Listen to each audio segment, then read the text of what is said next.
আসসালামু আলাইকুম সবাইকে। এফকে কিচেনে সবাইকে স্বাগত জানাচ্ছি। তো আজকে আপনাদের সাথে সর্ষে ইলিশ রেসিপিটা শেয়ার করব। দেখতে যেমন সুন্দর, খেতেও অসম্ভব মজার হয়ে থাকে এই রেসিপিটা। খুবই শর্টকাটে আর সঠিক পদ্ধতিতে। তো চলুন দেখা যাক আমার এই রান্নাটা করতে যা যা লাগছে।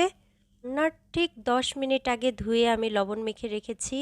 আর এখানে নিয়ে নিয়েছি কালো আর সাদা সরষে বাটা। তো একটা প্যানে আমি তেল নিয়ে নিচ্ছি পরিমাণ মতো। তো দিয়ে দিচ্ছি এখানে 1 কাপ পরিমাণে পেঁয়াজ কুচি। পেঁয়াজটা একটু বাদামি কালার হবে।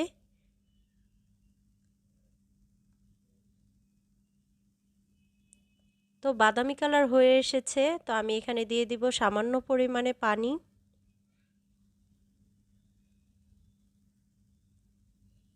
তো এখন একটু নাড়াচাড়া দিয়ে এখানে দিয়ে দিব আদা আর রসুন মিলিয়ে 1 চামচ বাটা, খুবই অল্প পরিমাণে, বেশি দিলে কিন্তু গন্ধ বলবে আদা রসুনের।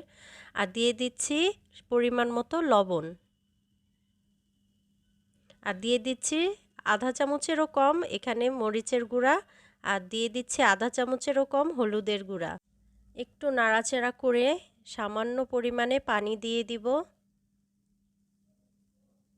মশলাটা কষানোর জন্য অল্প পরিমাণে এখানে পানি দিয়ে একটু কষিয়ে নিচ্ছি। তো তেলটা উপরে চলে এসেছে। এখন আমি সরিষা বাটাটা দিয়ে দিচ্ছি। আমি একটু পানি দিয়ে গুলিয়ে নিয়েছি। তো এখন একটু হালকা নাড়াচাড়া করে আবার এখানে অল্প পরিমাণে পানি দিয়ে দিব, মানে সরিষা বাটাটাও একটু কষানো হবে। এই মশলাটা একটু ভালোভাবে কষাতে হবে, নয়তোবা একটা হলুদের একটা আলাদা ফ্লেভার আসতে পারে। তো একদমই কিন্তু তেলটা উপরে চলে এসেছে। তো এখন আমি কিন্তু মাছগুলি দিয়ে দিব এখানে।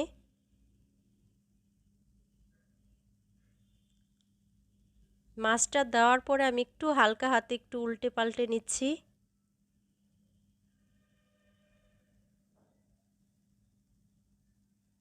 তো এখন দিয়ে দিব এখানে পরিমাণ মতো পানি, যতটুকু আর কি সেদ্ধ হতে লাগবে, কারণ মশলাটা আমি আগেই খুব ভালো করে কষিয়ে নিয়েছি।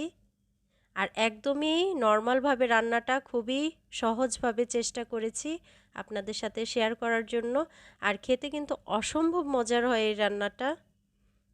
তো এখন একটু ঢাকনা দিয়ে ঢেকে দেব।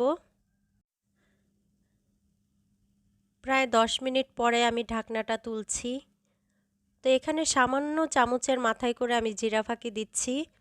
আর কেউ চাইলে নাও দিতে পারেন। আর সামান্য একটু দিলে ইলিশ মাছের ঘ্রাণটা যাবে না, বরং খেতে অনেক ভালো লাগবে। আর এই সরিষা ইলিশটার ভিতরে প্রচুর ইলিশ মাছের ঘ্রাণ থাকে, একদমই অটুট থাকে, কোনো একদম পরিবর্তন হয় না। আপনারা আশা করি বাসায় ট্রাই করবেন। আবার 10 মিনিটের জন্য আমি ঢেকে দিব। তো ইলিশ মাছটা হয়ে গিয়েছে। আমি এখানে কাঁচামরিচ দিয়ে দিচ্ছি। আর দিয়ে দিব সামান্য ধনেপাতা। তো আপনারা চাইলে ধনেপাতাটা নাও দিতে পারেন।